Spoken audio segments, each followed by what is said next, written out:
नमस्कार. आता आपण एक उदाहरण बघणार आहोत ज्याच्यात फ्रिक्वेन्सी पॉलिगॉन म्हणजे वारंवारता बहुभुज काढायचा आहे पण हिस्टोग्राम काढायचा नाही, म्हणजे आयतालेख न काढता वारंवारता बहुभुज काढायचा आहे. त्यासाठी काय करायला लागेल, नुसते मिड पॉइंट जॉईन केले की वारंवारता बहुभुज म्हणजे फ्रिक्वेन्सी पॉलिगॉन मिळेल.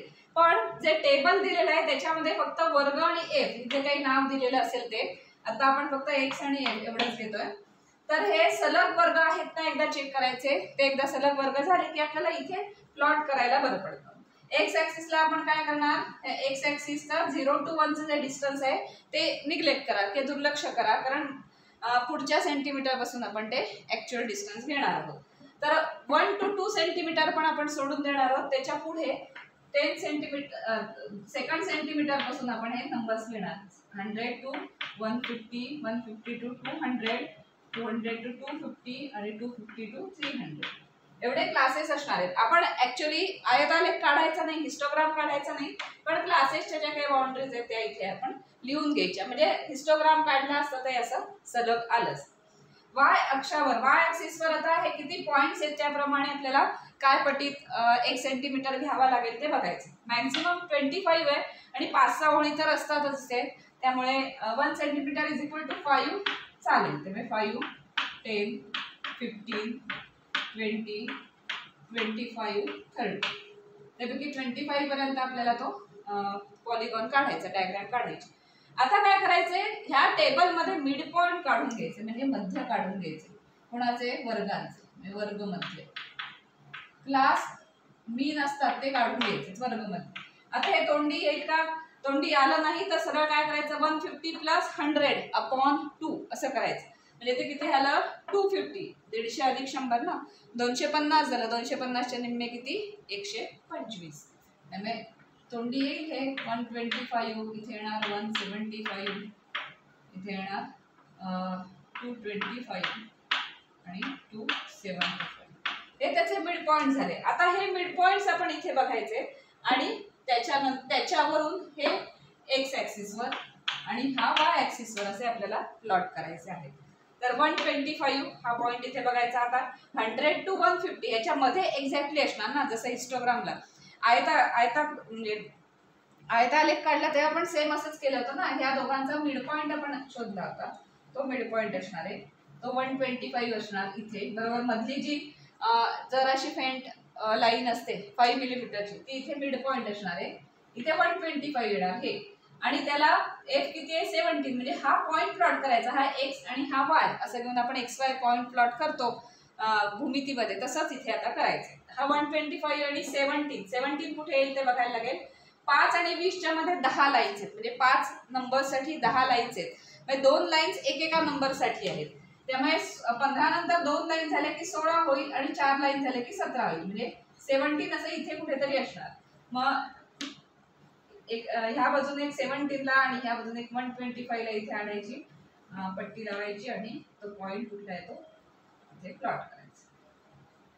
हा पॉइंट प्लॉट झाला. हा काय पॉइंट 125 आणि इकडनं 17 असेच पॉइंट सगळे मिड पॉइंट प्लॉट करतात. पुढचा मिड पॉइंट आहे 175 आणि एफ आहे 23. 175 म्हणजे या दोघांच्या बरोबर मध्ये असणार.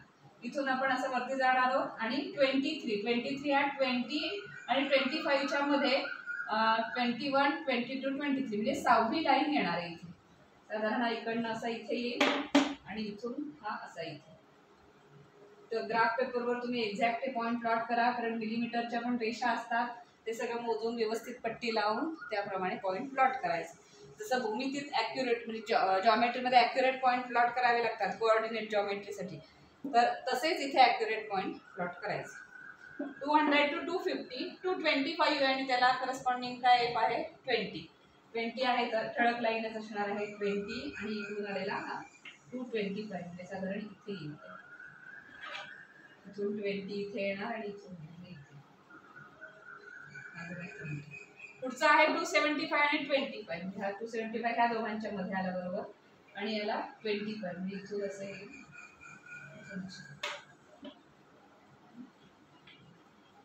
थोडंसं हे करावं लागणार आहे, पॉइंट प्लॉट करावे लागणार आहे. हिस्टोग्राम काढलेला असेल तर लगेचच त्यांचे मिड पॉइंट येतात. हा इथे येणार आणि एकदा हे झाले की याच्या अलीकडचा जो 1 सेंटीमीटर त्याचा मिड पॉइंट घ्यायचा, तो इथे प्लॉट करायचा आणि 300 संपल्यावरच 1 सेंटीमीटर आहे त्याचा मिड पॉइंट घ्यायचा, कारण आपल्याला जॉईन करायला लागतात ना, स्टार्ट आणि एंड पॉइंट जॉईन करावे लागतात. हे झालं एकदा की मग स्टार्ट पॉइंट सुरू करायचं आणि स्ट्रेट लाईन इथे ड्रॉ करायचं आहे. हा स्टार्टिंग पॉइंट आहे, तिथपासून पहिला पॉइंट झाला, त्याच्यानंतर हा पुढचा पॉइंट, हा पॉइंट, हा पॉइंट आणि हा पॉइंट झाल्यानंतर इथून असं खाली यायचं एंड पॉइंटला. म्हणजे पॉइंट प्लॉट करायचे आणि ते सगळे पॉइंट एका मागे स्ट्रेट लाईनने जोडायचे, याला म्हणतात फ्रिक्वेन्सी पॉलिगॉन. तर सोपं आहे, जरी हिस्टोग्राम नसेल तरी फ्रिक्वेन्सी पॉलिगॉन काढू शकता. आणि अर्थातच इथे सूची लिहायची. एक्स ऍक्सिस वर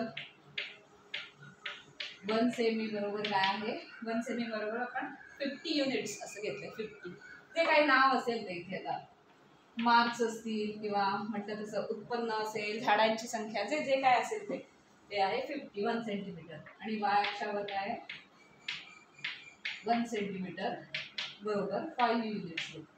5 युनिट्स म्हणून की इथून आपण ते 50 50 50 असं इक्वी डिस्टन्स वगैरे असं सगळं सुरू केलेलं आहे. म्हणून इथला आपण थोडासा टिल्ट करतो की हे दुर्लक्ष करा, 0 to 1 मध्ये काय अंतर आहे बघू नका, पुढचं सगळं सेम अंतरावर असणार आहे. तर हा झाला फ्रिक्वेन्सी पॉलिगॉन. हिस्टोग्राम काढूनही फ्रिक्वेन्सी पॉलिगॉन सोपा आहे किंवा न काढताही सोपा आहे. न काढता हा पॉलिगॉन म्हणजेच बहुभुज काढायचा असेल तर काय करावं लागतं, वर्ग मध्याचा एक कॉलम मात्र जॉईन करायला लागतो. क्लासेस आहेत त्यांचे मीन काढायचा, तो कॉलम जॉईन करायचा आणि तो कॉलम म्हणजे एक्स ऍक्सिस वर घ्यायचा प्लॉट करायला. आणि एफ हा दिलेला असतो तर म्हणजे वाय ऍक्सिसचे पॉईंट, आणि जस्ट पॉईंट प्लॉट करायचे आणि स्ट्रेट लाईन मध्ये जॉईन करायचे.